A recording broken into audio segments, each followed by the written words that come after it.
L'Égypte, désert infini, terre solitaire qu'une étroite bande de verdure et d'eau traverse dans un contraste saisissant. De ses rives surgissent les merveilles d'une civilisation qui prospérera pendant plus de 3000 ans.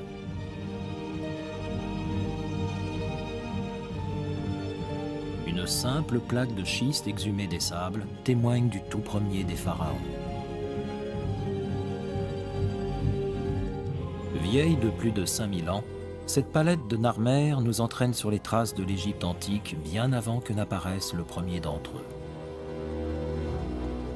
L'Égypte antique, saga captivante d'une civilisation qui s'étend sur 18 dynasties ou lignées royales.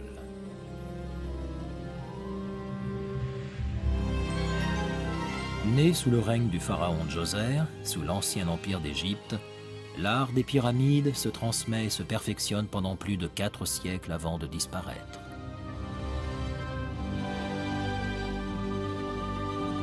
L'Égypte des premiers pharaons vénère tout un panthéon de dieux animaux en même temps qu'elle entretient une croyance complexe en la vie après la mort. Hatshepsut, première grande régente de l'histoire, fait édifier à Der el-Bahri l'un des sites religieux les plus grandioses de tous les temps, avant qu'on ne cherche après sa mort à effacer toute trace de ses réalisations.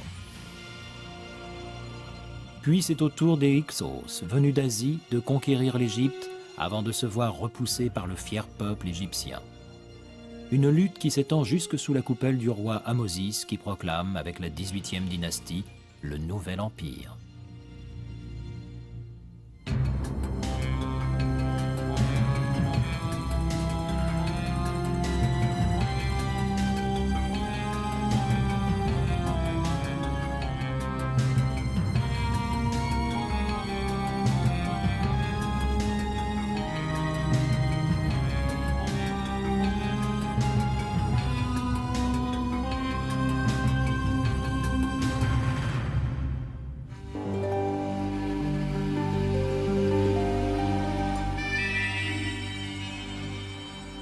L'Égypte, désert infini, terre solitaire qu'une étroite bande de verdure et d'eau traverse dans un contraste saisissant.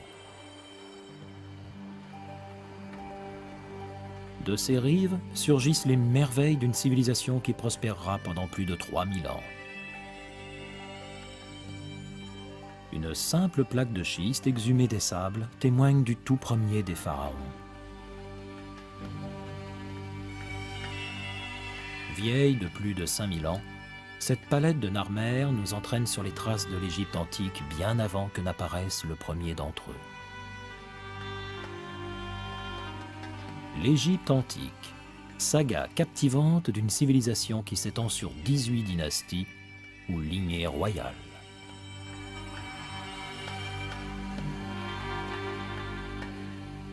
Né sous le règne du pharaon Djoser, sous l'ancien empire d'Égypte, l'art des pyramides se transmet et se perfectionne pendant plus de 4 siècles avant de disparaître.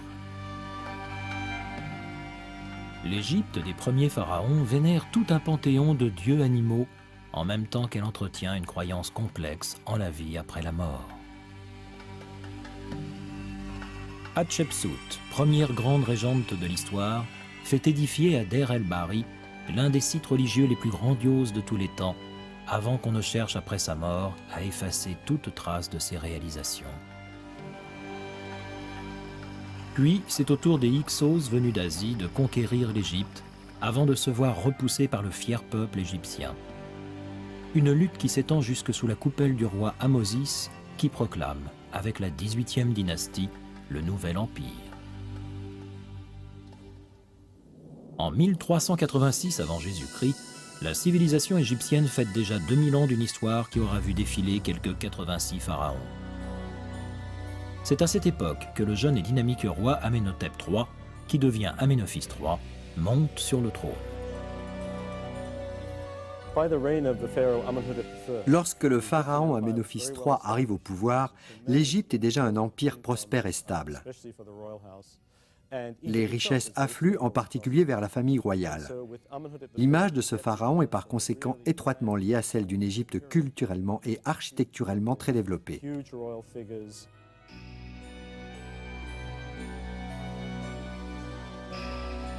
Ses grands projets de construction se concentrent sur l'ancienne ville de Thèbes. Sa décoration du magnifique temple dédié au dieu Amon demeure l'un des sommets de l'art et de la technique de la civilisation égyptienne. Sa vaste cour et ses gracieuses colonnes en font un chef-d'œuvre d'esthétique et d'architecture. Sur la rive ouest du Nil trônent deux imposantes statues figurant Aménophis III.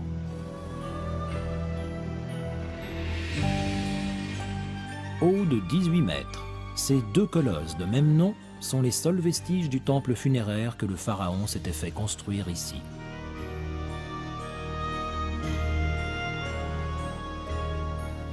Tout près de lui, minuscule en proportion, se tient une représentation de la reine Tiye, sa femme et la mère de leur fils.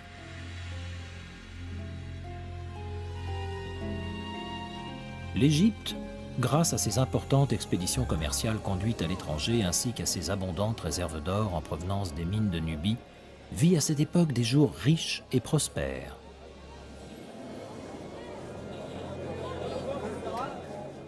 C'est une période à laquelle les Égyptiens trouvent le temps de se poser toutes sortes de questions d'ordre théologique qui vont les mener à une situation qu'ils qualifieront eux-mêmes de désastreuse. Le désastre en question survient en 1353 avant Jésus-Christ sous la forme d'un homme à l'apparence physique bizarre et en qui certains voient un hérétique.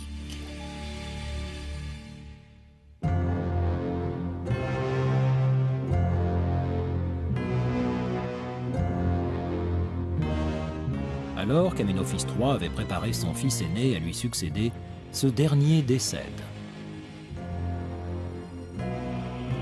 Son jeune frère Aménophis IV prend sa place. Son éducation exclusivement religieuse le démarque catégoriquement de la tradition politique bien ancrée des rois égyptiens, au point que les spécialistes s'interrogent toujours sur la nature profonde du personnage.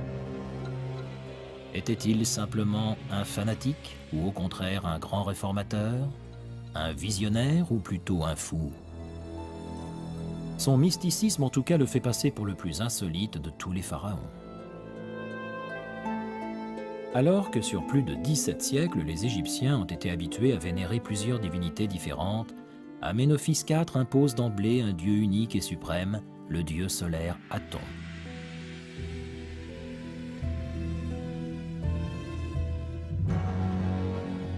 Pour asseoir davantage encore sa réforme du culte, il se fait appeler Akhénaton, celui qui plaît au dieu Aton.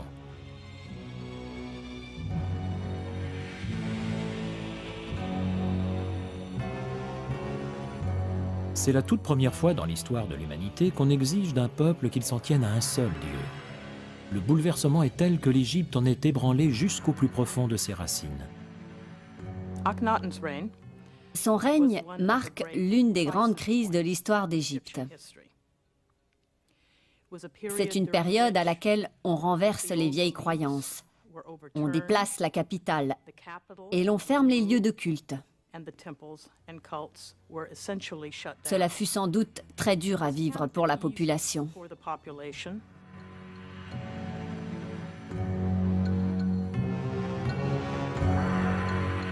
Le village de Karnak, élevé sur les ruines de Thèbes, demeure le plus vaste ensemble d'édifices religieux au monde. C'est là qu'on couronne Akhénaton pharaon en 1350 avant Jésus-Christ, au cours d'une cérémonie traditionnelle.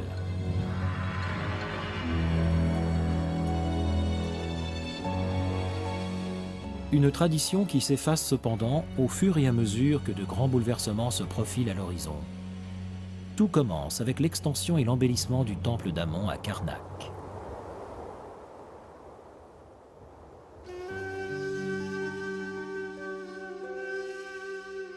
En y installant en l'an 5 de son règne un disque solaire, symbole du nouveau dieu Aton, Akhénaton impose ce dernier comme le seul et unique dieu officiel de l'Empire.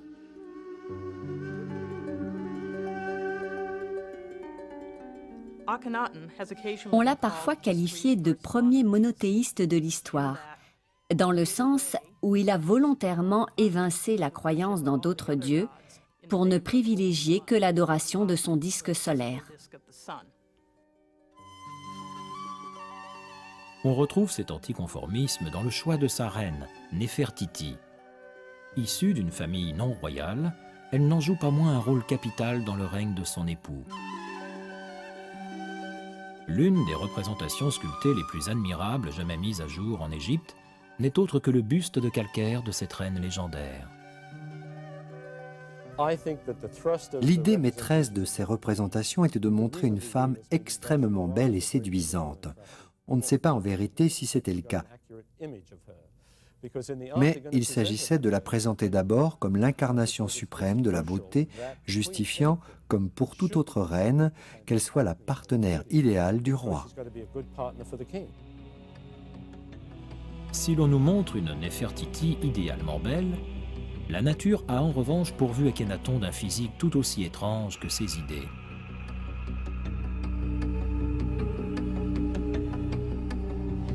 Dès le début, beaucoup de ces effigies sèment la confusion parmi les archéologues.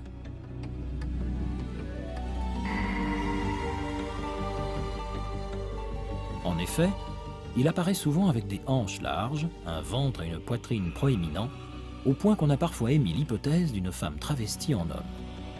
Pourquoi pas? On peignait bien la reine Hatshepsut sous les traits d'un homme, y compris affublée de la barbe postiche réservée au roi, sans doute pour insister sur le symbole viril du pharaon. On a parfois attribué l'apparence physique d'Akhenaton au syndrome de Babinski-Froelich. Cette maladie de l'hypophyse s'illustre entre autres par une obésité typiquement féminine, en particulier du tronc et de la racine des membres. La stérilité figure parmi les autres effets secondaires de cette maladie. Or, nous savons que Néfertiti et Akhenaton ont eu plusieurs filles. Certains pensent même que Toutankhamon était leur fils. Il y a donc très peu de chances pour qu'il ait été atteint de ce mal.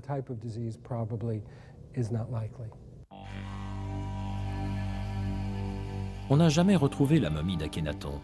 Aussi, ces suppositions se fondent-elles uniquement sur les représentations graphiques et sculptées du pharaon. D'autres spécialistes penchent plus volontiers pour une interprétation en rapport avec sa nouvelle religion, fondée sur le dieu solaire, Aton.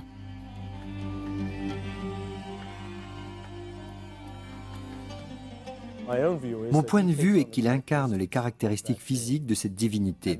Aton n'est pas juste le dieu solaire, c'est aussi le créateur. Or, dans la mythologie égyptienne, le créateur est à la fois masculin et féminin. La nouvelle religion d'Akhenaton est une véritable entorse à la tradition. Mais sa conviction est telle qu'il s'est mis en tête de défier et de supprimer les puissantes institutions religieuses représentant les croyances de pratiquement toute la population. Il commence par fermer les temples au dieu Amon et destitue Thèbes de son rôle de capitale. Sa religion justifie à elle seule une ville nouvelle qu'il compte bien faire bâtir.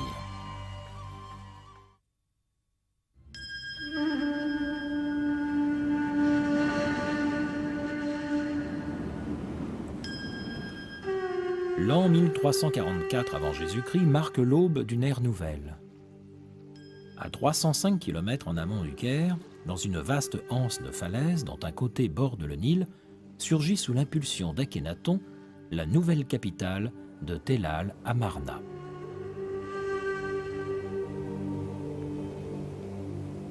Bien qu'elle ait été détruite il y a fort longtemps, les spécialistes nous la décrivent comme un exemple unique d'urbanisme, aux édifices somptueux entourés de larges bassins et de riches jardins. On pense même qu'elle aurait abrité un zoo.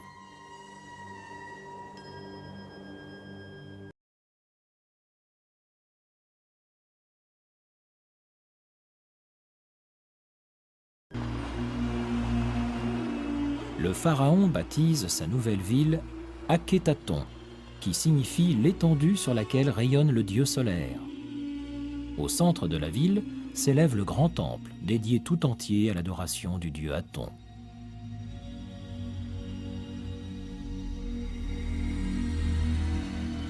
Avant sa réforme du culte, la population ordinaire pratiquait à l'extérieur des temples, dont les salles secrètes et obscures étaient réservées aux offices du roi, des prêtres et de l'élite.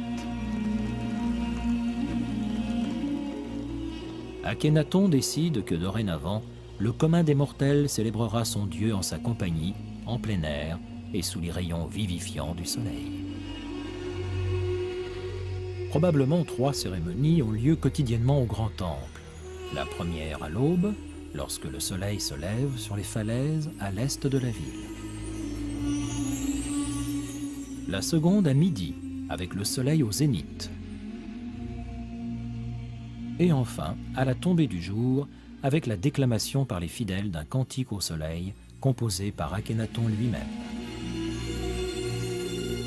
Ô toi qui par-dessus l'horizon montes si magnifiquement vers les cieux, ô Aton qui vit et répand la vie dès que tu pointes ton visage depuis l'horizon est, qui inonde les terres de ta beauté tout entière. On ne connaît pas le succès réel de cette conversion forcée des fidèles au dieu Aton. Il est possible que cette nouvelle religion n'ait été qu'un simple stratagème visant à renforcer la puissance du pharaon. En faisant table rase des autres dieux, Akhenaton savait en effet qu'il se hisserait lui-même davantage à l'image d'une divinité.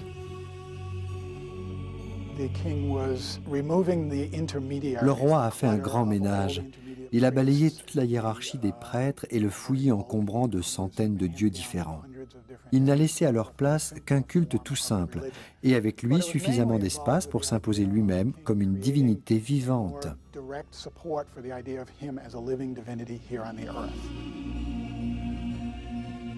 Cependant, Akhenaton n'endosse pas seul la fonction de guide spirituel. Sa femme Néfertiti l'assiste activement au quotidien.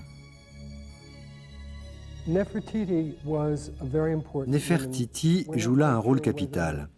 On ne sait pas si Akhenaton lui a confié une part de ses responsabilités ou bien si c'est elle qui se les est attribuées.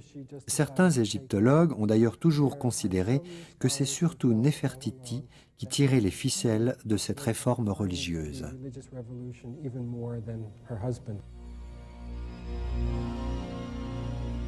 La reine Tiye, mère d'Akhenaton, est un autre personnage important. Elle a suivi le pharaon vers sa nouvelle capitale pour lui servir vraisemblablement de régente. Avec un fils aussi absorbé par la question du culte, il est en effet possible qu'elle se soit chargée des affaires de l'État.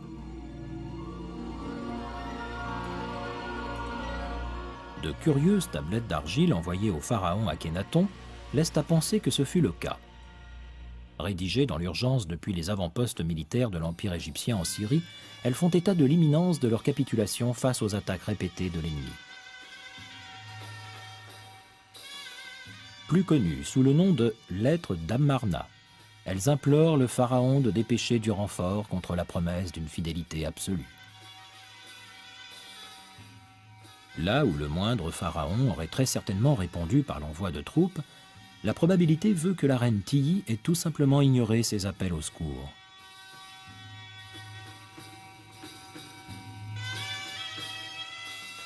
L'expression artistique picturale de l'époque subit elle aussi un bouleversement. Partout, le pharaon apparaît désormais sous la protection des rayons du soleil.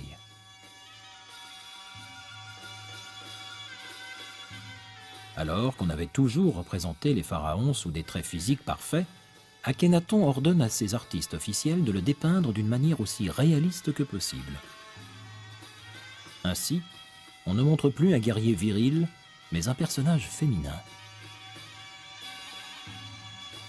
Un père proche de ses enfants, un époux tendre avec sa reine. Autant de scènes beaucoup trop intimes et inimaginables à peine quelques années plus tôt. Akhenaton et Néfertiti gouvernent ensemble 12 ans. Curieusement, on perd toute trace de la reine au-delà de cette période. Après avoir agi pratiquement en co-régente d'Égypte, elle se volatilise mystérieusement, sans même qu'un document écrit ou pictural ne témoigne de son sort. Sa disparition fait encore débat aujourd'hui. Elle pourrait être morte en accouchant.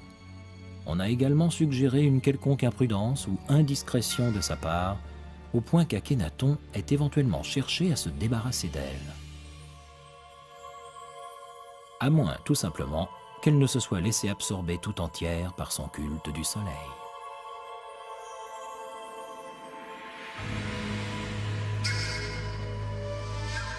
Il est en effet possible que plus dévote encore que son époux, elle ait fini par se cloîtrer dans l'adoration exclusive du dieu Aton.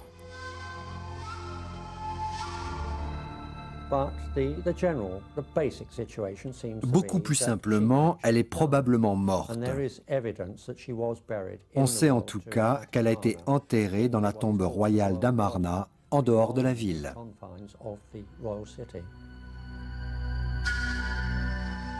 Quoi qu'il en soit, Akhénaton ne demeure pas longtemps seul.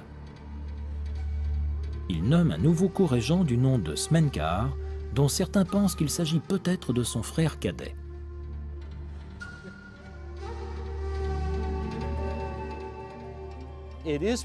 On suggère aussi qu'il a pu épouser une ou plusieurs de ses propres filles, ce qui ne serait pas franchement étonnant de la part d'un pharaon. Mais on raconte aussi qu'Akhénaton a peut-être eu une relation homosexuelle avec son co-régent vers la fin de sa vie, ce qui, dans la mesure où il aurait eu des enfants de Néfertiti, en ferait l'un des premiers grands personnages bisexuels.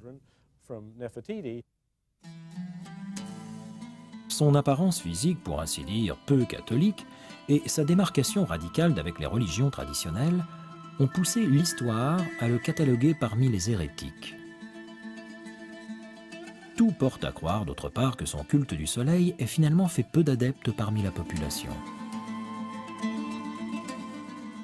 Les fouilles de la ville antique d'Akhénaton ont permis de constater que la plupart des habitants avaient conservé chez eux les idoles de leurs nombreuses divinités, alors que leur pharaon était encore au pouvoir. Avait-il tout simplement pressenti le caractère éphémère de cette nouvelle religion ?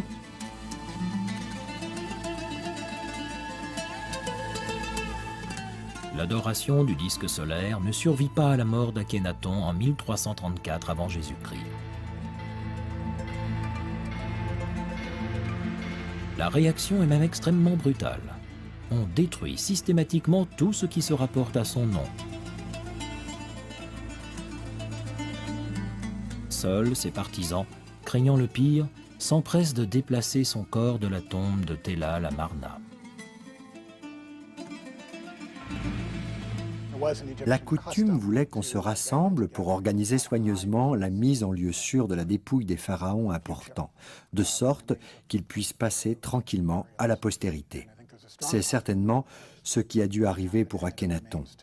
Ça laisse d'ailleurs aux archéologues de belles perspectives de découverte. L'Égypte se cherche alors un pharaon capable de restaurer la foi et de regagner la confiance de son peuple. Mais la responsabilité finit par tomber sur un jeune garçon d'à peine 10 ans.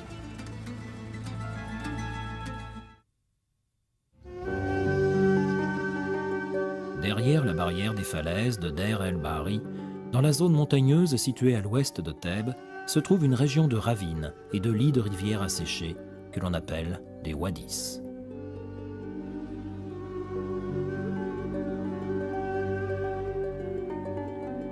Les Égyptiens du Nouvel Empire enterrent leur pharaon au milieu de ces canyons, dans une vallée que l'on appelle la vallée des rois.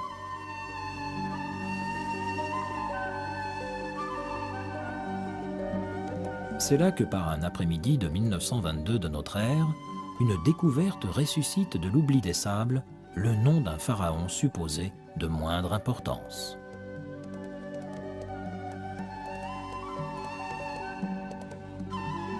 Il apparaît peu à peu que ce roi, du nom de Toutankhamon, n'est autre que le fils de l'hérétique Akhénaton. On commence à comprendre pourquoi ce dernier était resté jusque-là pratiquement anonyme. Les Égyptiens, en voulant effacer toute la mémoire d'Akhénaton, en ont peut-être fait autant avec celle de son fils. La liste des rois sur les murs d'Abydos est effectivement curieusement amnésique quant à l'existence de ces deux pharaons. Les spécialistes de l'Égypte se penchent dès lors sur une toute nouvelle et passionnante question. Qui était donc ce Toutankhamon ?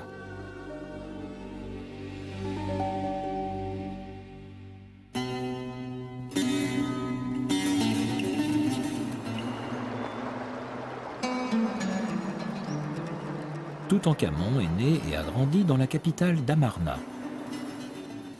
Après la mort de son père, son prénom d'origine Toutankhaton, ou image vivante du dieu solaire Aton, devient Toutankhamon, alors que la population renoue volontiers avec ses anciennes traditions et le culte du dieu Amon. Une simple lettre change et le nom du jeune pharaon retourne ainsi à l'image vivante du dieu de vie. De nouveau, les œuvres d'art le représentent en un roi vaillant lancé à l'attaque de l'ennemi nubien et syrien. Les experts, quant à eux, demeurent sceptiques quant à l'implication réelle d'un si jeune pharaon dans des campagnes militaires.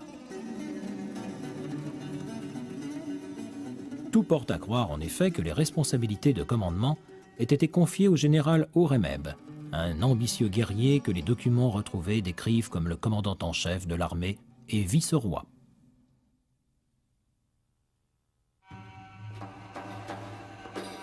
Avec pour mission de réimposer aux pays voisins la suprématie militaire du royaume, Horemheb s'est illustré par sa longue expérience au service des 2 pharaons précédant Toutankhamon. Qui donc se place mieux que lui pour incarner le pouvoir à la cour d'un enfant roi? Un enfant poussé sur le trône et dont on estime qu'il n'est qu'un souverain fantoche. La réponse doit probablement se trouver chez un homme dont la forte personnalité éclipse celle des autres membres de la cour. Aï, dont le nom signifie père divin, n'est autre que le vizir et grand prêtre du roi.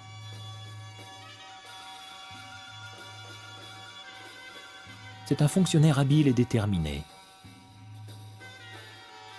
Les égyptologues pensent qu'avec Horemheb, Aï tire les ficelles du pouvoir et permet à cette époque à l'Égypte de rester un pays stable.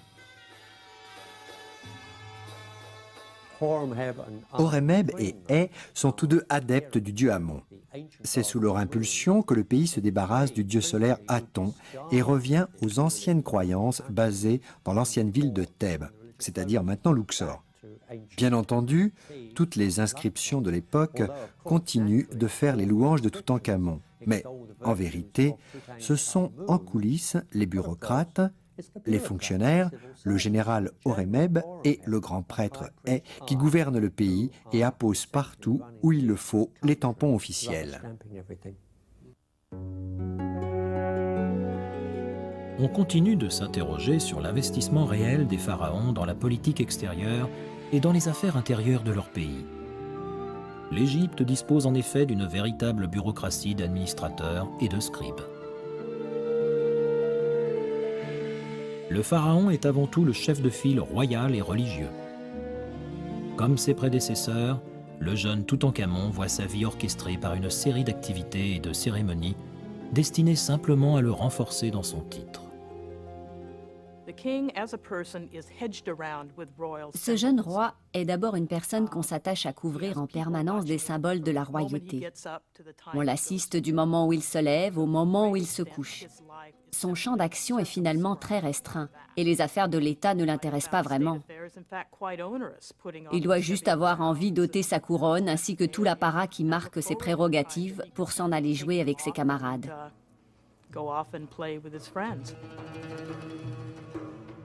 Toutankhamon a déjà sa reine. De 2 ans son aînée, elle est aussi la fille d'Akhénaton, une épouse et par conséquent une demi-sœur. Elle s'appelait Ankhesenpaten et c'est devenu Ankhésenamon. Ils se sont mariés très jeunes et semblent être restés très proches l'un de l'autre, comme dans ses représentations où on la voit face à lui qui s'intéresse de près à ses activités de chasse ou de pêche. Après le rétablissement des anciennes religions, on s'attend à ce que l'Égypte vive sous le règne de Toutankhamon une période de renouveau. Mais à 18 ans, le jeune pharaon meurt subitement. Certains pensent qu'on l'a assassiné. L'analyse médico-légale de sa momie montre qu'il a succombé à un traumatisme crânien, comme si un coup violent lui avait été porté à la tête. Or, une expertise plus poussée laisse apparaître un simple petit trou dans l'os. On imagine dès lors plusieurs hypothèses. On a d'abord pensé qu'on l'avait poussé de son char, ce qui est assez improbable vu la nature de sa blessure. Ensuite, qu'on l'avait assassiné dans son sommeil à l'aide d'un objet pointu. D'autres ont préféré imaginer qu'il était peut-être mort d'une hémorragie cérébrale. Y a-t-il eu conspiration pour le tuer? Certains suggèrent que sa boîte crânienne n'aurait été transpercée qu'après sa mort. On sait que les embaumeurs ne faisaient pas toujours très attention au corps qu'on leur confiait. On sait par exemple que pour faire rentrer la momie dans son cercueil, il leur arrivait de couper des pieds et de les placer à côté. Je pense qu'il s'est passé quelque chose de ce genre avec Toutankhamon. Je ne crois pas qu'il soit mort d'un coup à la tête. Mais ce sont plutôt les embaumeurs les responsables de cette blessure.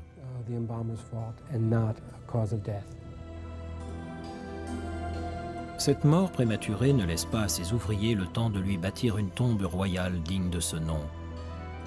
C'est probablement la raison pour laquelle, en demeurant caché, le site funéraire de Toutankhamon parvient à échapper au pillage. Son entrée restera en effet longtemps obstruée par des fragments de rochers, déversés là plus tard, au cours de travaux d'une autre tombe royale. Avant la découverte des trésors stupéfiants de Toutankhamon, le monde moderne devait s'en tenir à une évocation purement imaginaire des objets d'art et temples richement colorés de l'ancienne Égypte.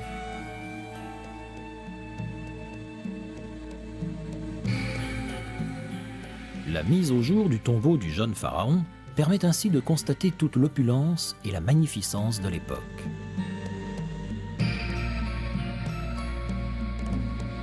Reste à confirmer si ces richesses accompagnant vers l'éternité un souverain relativement peu important ne sont encore que proportionnelles à celles des tombes des grands pharaons. Certains historiens prétendent qu'il ne faut pas s'attendre à davantage de miracles.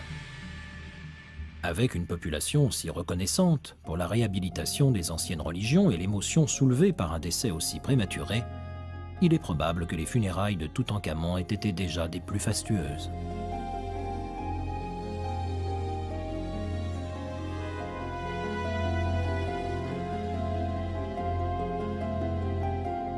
Une mort précoce qui non seulement prend de court les ouvriers du roi, mais laisse une fois de plus l'Égypte sans héritier du trône.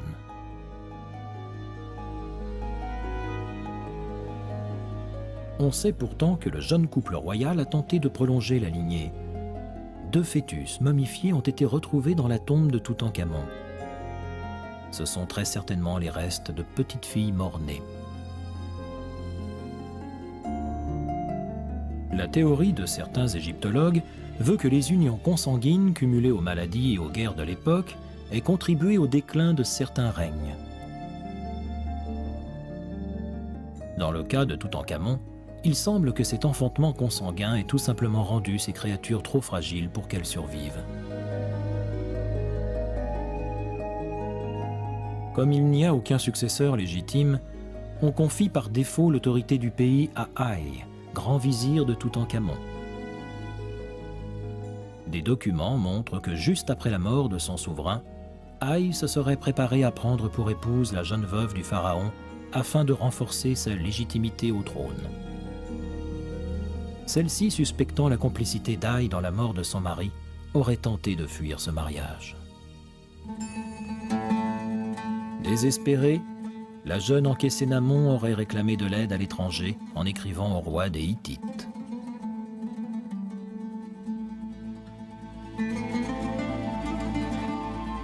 Envoyez-moi l'un de vos nombreux fils, que je puisse l'épouser, afin qu'il devienne roi.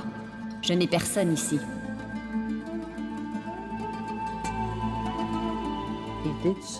Le roi des Hittites a répondu à son appel en envoyant l'un de ses fils. Seulement, il ne faut pas oublier la connivence qui existe à l'époque entre les bureaucrates et les 2 grands gouverneurs en place, le général Horemheb et le grand prêtre Hay. Et à peine arrivé aux frontières d'Égypte, le prince hittite a été assassiné. Ainsi, en épousant la veuve de Toutankhamon en 1325 avant Jésus-Christ, Haï se proclame souverain avant même qu'on ait achevé la sépulture du pharaon défunt. En atteste une peinture retrouvée dans cette tombe où on le voit coiffé de la couronne bleue des rois, présidant aux funérailles de Toutankhamon. Peut-être Haï était-il de toute façon destiné à succéder à Toutankhamon. Un doute subsiste cependant. Aussitôt après qu'Haï ait accédé au trône, on perd toute trace de la reine Ankhésénamon. Celle qu'on surnommait princesse d'Amarna et reine du destin disparaît subitement. A-t-elle été elle aussi victime d'une conspiration? Haï ne régnera que 4 ans. Comme Toutankhamon, il n'a aucun héritier susceptible de perpétuer cette 18e dynastie. Aussi, le trône passe bientôt entre les mains d'une nouvelle lignée de rois très dynamiques, parmi lesquels figure le plus connu de tous les pharaons. Celui-ci marque le début d'une ère de construction et d'expansion jamais égalée, en même temps qu'il pousse à l'extrême l'image divine du pharaon.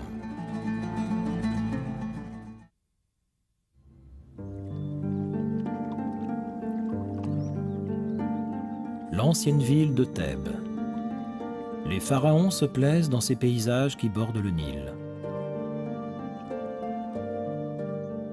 C'est là que la reine Hatshepsut a fait dresser son obélisque et qu'Amenophis III a bâti son grand temple à la gloire du dieu Amon. La situation de cette capitale au sud de l'Égypte illustre le choix naturel d'un pays expansionniste qui cherche à s'étendre notamment vers les riches terres de Nubie.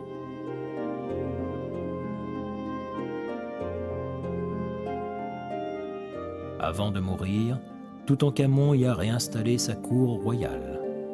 C'est de là aussi que son successeur et vizir Haï aura gouverné, fût-ce même brièvement. En 1321 avant Jésus-Christ, c'est au tour du général Horemheb de se proclamer pharaon des Hautes et Basses Égyptes. Horemheb signifie « Horus en pleine allégresse ».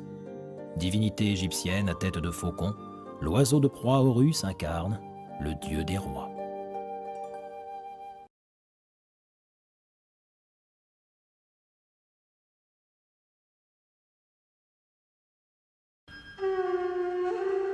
Horemheb monte sur le trône après une longue et brillante carrière militaire débutée sous Amenophis III, soit 4 règnes auparavant.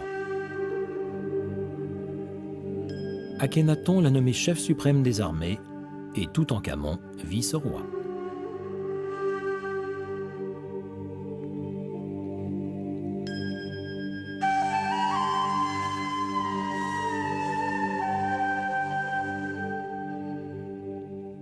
N'étant pas de sang royal, Horemheb ne peut prétendre au trône. Cependant, il choisit de se créer un vague lien de descendance en épousant la sœur de Néfertiti.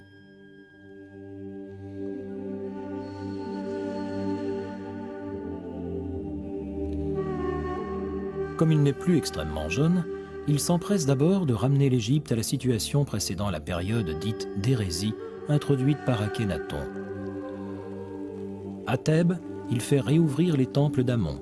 Afin d'éviter un conflit de pouvoir avec le clergé, il nomme ses propres prêtres issus de l'armée en qui il place toute sa confiance. Il détruit ensuite les grands temples qu'Akhénaton avait fait édifier à Amarna à la gloire du disque solaire. Il en récupère les milliers de blocs de pierre pour les murs et pylônes, ces portes flanquées de tours rectangulaires, de ses nouveaux projets de construction. Il est loin de se douter que quelques 3000 ans plus tard, ses efforts pour effacer la moindre trace du règne d'Akhénaton auront un effet complètement inverse. Que découvrent les archéologues alors qu'ils travaillent à la restauration et à l'étude de ces vieux monuments? Ils mettent tout à coup au jour ces milliers de blocs qu'Horemheb était convaincu d'avoir enterrés pour l'éternité. Ils découvrent en fait des scènes décrivant la vie d'Akhénaton et de son culte. Ces scènes, qui ont été enterrées longtemps, sont en définitive mieux conservées que celles de la vie d'Horemheb. Horemheb usurpe également de nombreuses statues et monuments de ses derniers prédécesseurs. Pour cela, il lui suffit de faire graver son nom à la place du leur. Ainsi, La plupart des égyptologues estiment que 2 statues retrouvées à Karnak seraient en réalité, d'après les traits caractéristiques du visage, celles de Toutankhamon. Si cette pratique semble révéler une dose certaine d'égocentrisme, il faut pourtant savoir qu'elle est courante chez de nombreux pharaons. Je pense que les Égyptiens ne voyaient pas ça sous un angle forcément négatif. À leur sens, il s'agissait même plutôt de recyclage. Quelque part, ça faisait aussi partie des prérogatives du nouveau souverain. En montant sur le trône, il héritait de fonctions divines ayant toujours existé. C'était donc sa manière à lui de s'accorder avec l'éternité et de signifier au peuple qu'il avait toujours été là.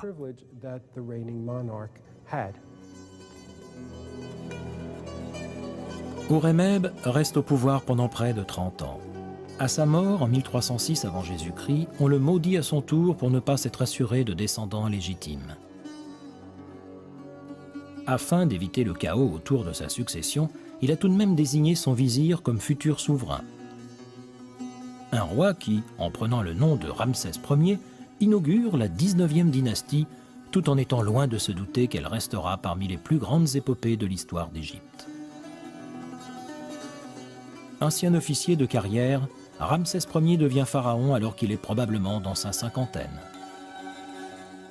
Il veut lui aussi poursuivre la reconstruction de l'Égypte, et bien qu'il ne reste que 2 ans au pouvoir, il parvient à accomplir ce que ses 3 derniers prédécesseurs n'ont pas fait, engendrer un fils héritier.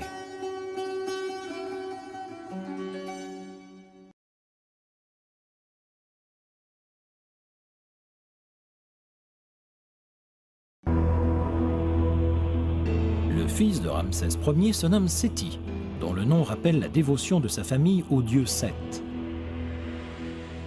Sous le règne éphémère de son père, il s'est vu décerner le titre de vizir et de chef des armées. Après avoir hérité du trône, il s'octroie le titre supplémentaire de régénérateur des naissances, afin de souligner l'aube d'une nouvelle ère dont il se porte garant. Sous son empire, la culture et l'art se développent considérablement. Il lance en même temps de vastes chantiers de construction comme à Karnak, où il commence à faire édifier la célèbre salle hypostyle du temple d'Amon, aux quelques 134 colonnes réparties sur 5406 mètres carrés. Il entame une vague de restauration et d'accroissement du site religieux d'Abydos et fait bâtir son temple funéraire à Gourna. Autant d'efforts qui l'aident à légitimer son droit à la couronne malgré le fait qu'il ne soit pas de sang royal.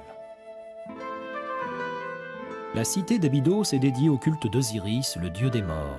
Cette nécropole des anciens pharaons des 2 premières dynasties tombe en ruine.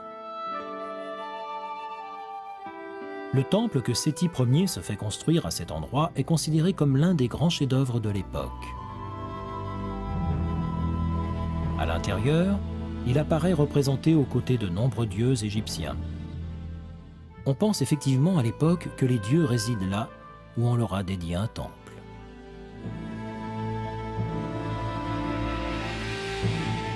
Ces reliefs muraux figurent parmi les plus beaux d'Égypte. Sculptés avec la plus grande minutie et selon les techniques les plus perfectionnées, ils se différencient des sculptures habituelles et plus rudimentaires de l'époque.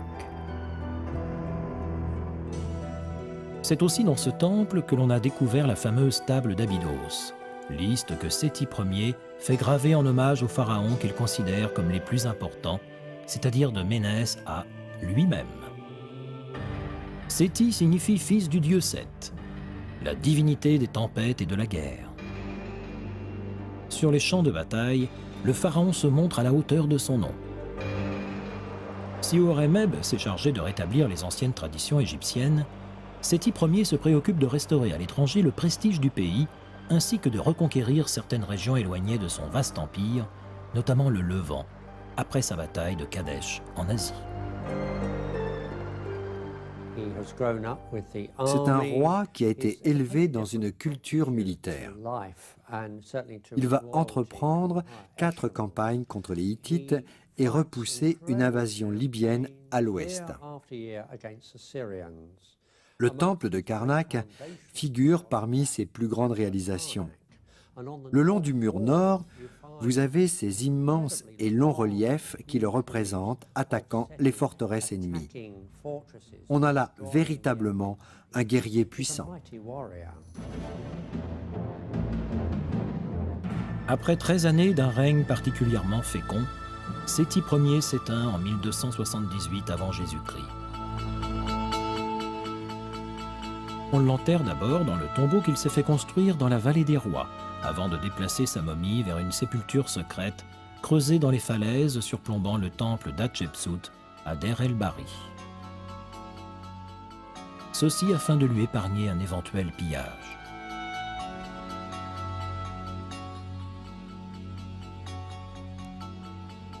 Ce n'est effectivement qu'en 1881 que des archéologues mettent au jour sa tombe et découvrent parmi 160 momies la sienne, qui reste de surcroît la mieux conservée de toutes les momies royales.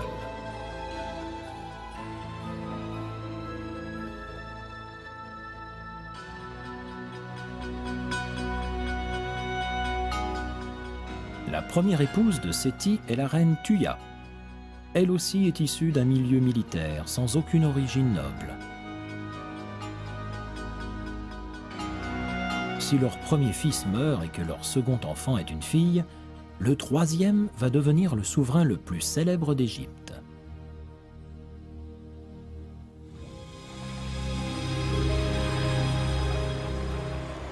L'étoile Sirius de la constellation du Grand Chien est aussi celle qui brille le plus dans le ciel égyptien. Elle disparaît chaque année au début du mois de mai pour réapparaître vers le 18 juillet.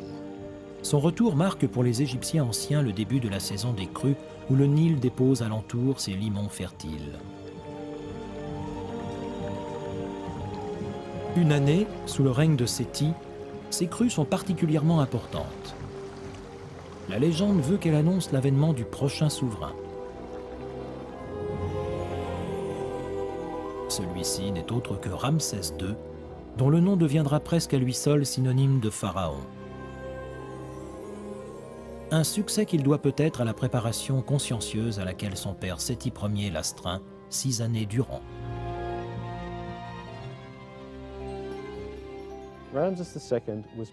Ramsès II a sûrement été l'un des pharaons les mieux préparés à gouverner.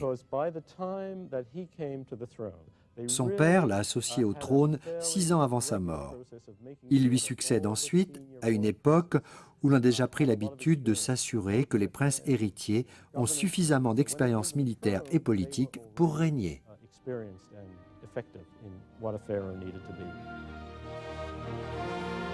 Dès l'âge de 15 ans, Ramsès accompagne en effet déjà son père en campagne militaire. À 22 ans, il mène sa première armée pour réprimer une révolte en Nubie avant d'attaquer en embuscade des pirates méditerranéens qui s'étaient risqués dans le delta du Nil. Sa plus grande bataille reste celle de Kadesh, à la frontière du Liban et de la Syrie, où il continue d'affronter la gigantesque coalition des armées hittites.